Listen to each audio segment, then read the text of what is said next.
Hello आणि तुम्हा सर्वांना माझा नमस्ते। एका मिडल क्लास कुटुंबामध्ये एक मुलगी जन्माला आल्यावर पुढचा प्रश्न असतो की पुढे काय। तर घाबरण्याची बिलकुलही गरज नाही।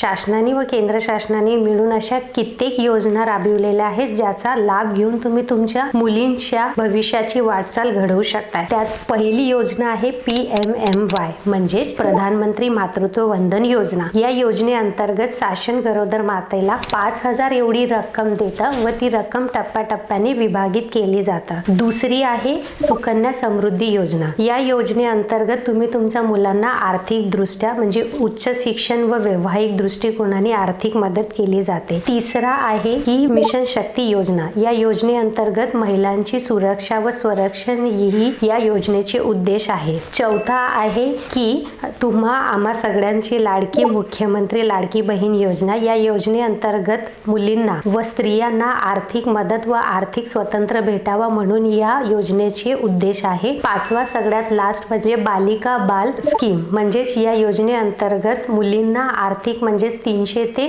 वार्षिक 300 ते 1000 रुपये रक्कम एवढी दिल्या जातात। तसेच अशा खूप साऱ्या there are n number of scheme for related to girl. त्यामध्ये बेटी बचाओ बेटी पढाओ CBSE उद्यान योजना अशा खूप साऱ्या योजना आहेत ज्यातनं तुम्हाला तुमच्या मुलींना लाभ देता येतो। सो होप यू की तुम्ही तुमच्या मुलींना या सगळ्या योजनेचा लाभ देऊन मुलींना शिकवाल व त्यांचं भविष्य घडवाल। मुलगी शिकली प्रगती झाली हा नारा त्यांच्यासाठी गरजेचा आहे व होप सो की तुम्ही हीच गरज त्यांची फुलफिल करून या गोष्टींना पुढे वाटचाल द्या।